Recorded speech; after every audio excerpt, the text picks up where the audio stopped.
I want to talk a little bit more about will and consciousness in Gray Text and to Gray Text, and about his comment that that I'm using them interchangeably. Now, I cop to that a little bit because I have been going back and forth between the words, and in that sense, you know, it may seem interchangeably. I've said a lot of sentences that I might have used one or the other words because I would say it about both words. I don't think of them as the same thing at all. I mean, I'm associating will with this feeling of choice.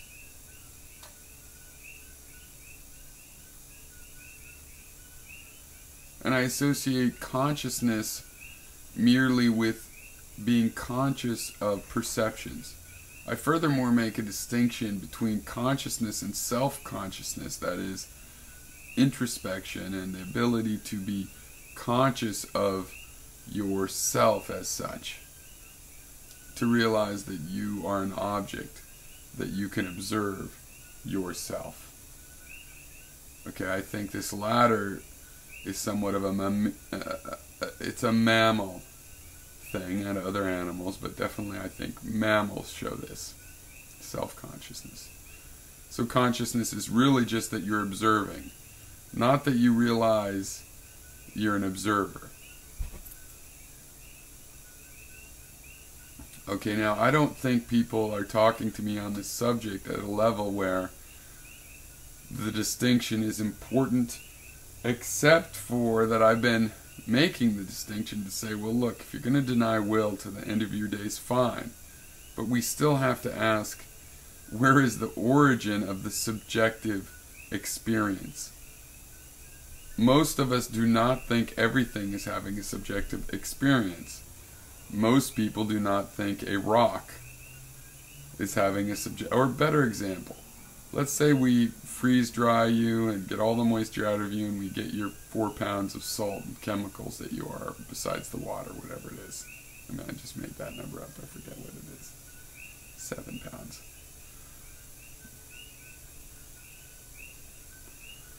Whatever. Most people do not think that pile of chemicals is having a conscious experience. If you mix it with water, put it in a big vat of water, and it's all the same materials as you, most people don't think that that is having a subjective experience. It's not thinking, hey, I'm a tub of water. Well, that would be self-conscious, but you get my point. It's not thinking, hey, look at the room around me. And if that's true, then there's a difference between that vat of water full of our chemicals and us. And there is a question as to where that subjective experience, which is at least one of the differences, arises. Where does it arise? Regardless of if the choice is real or not. It's a much more interesting question. Where does this subject... I mean, we wouldn't even be asking questions about will and willing. Will in the sense of associated with choice, if it weren't for this question. And the other more broad sense of will that conference report had brought up to me in a comment is related simply to the more broad sense of this phenomena, which is the consciousness side. So even when you don't feel like you're making a choice, you're still choosing to interpret it or something. You know, there's an element to why that's associated with the term will. You know, that if you're conscious of things, you're always kind of thinking, oh, I like that, oh, I don't like that, oh, my heart is going faster. So, you know, whether or not you seem to be choosing, you're choosing bodily reactions. Your interpretations, at least, that are made by the will, which may not be choice in this multiple hypothetical.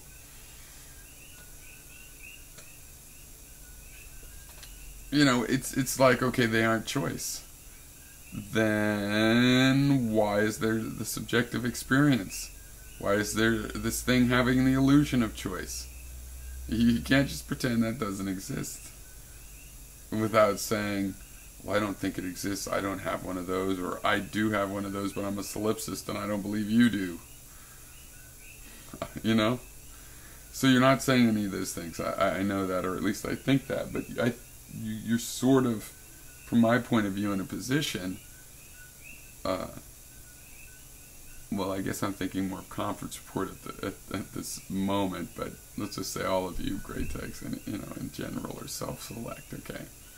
But you're in the position of having to, of implying that sort of thing.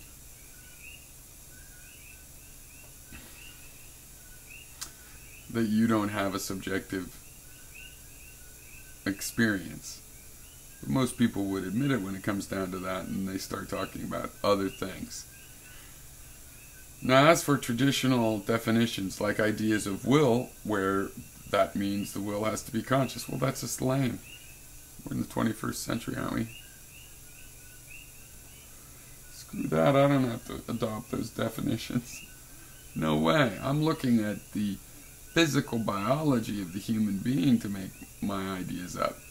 That we're a colony of this eukaryotic life and so on and so forth.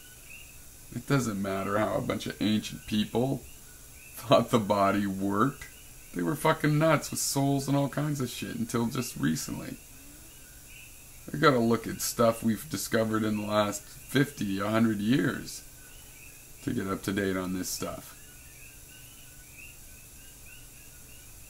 The idea that the conscious will would have to really be in total control. It has to be the body. Somehow it's magically in touch with every single part of what you think of as the body. I can tell right away that my conscious mind is not in direct touch. I could tell that without biology, really.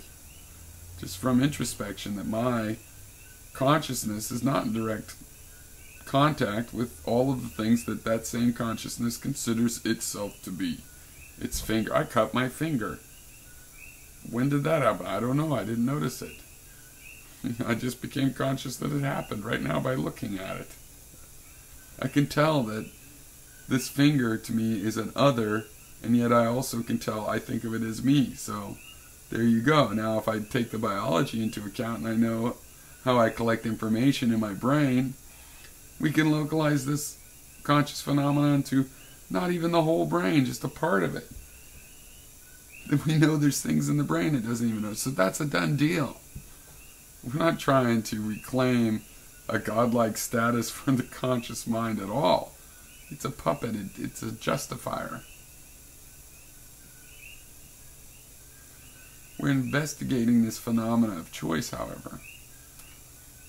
And we're trying to maximize our ability to make these choices effectively. Cheers.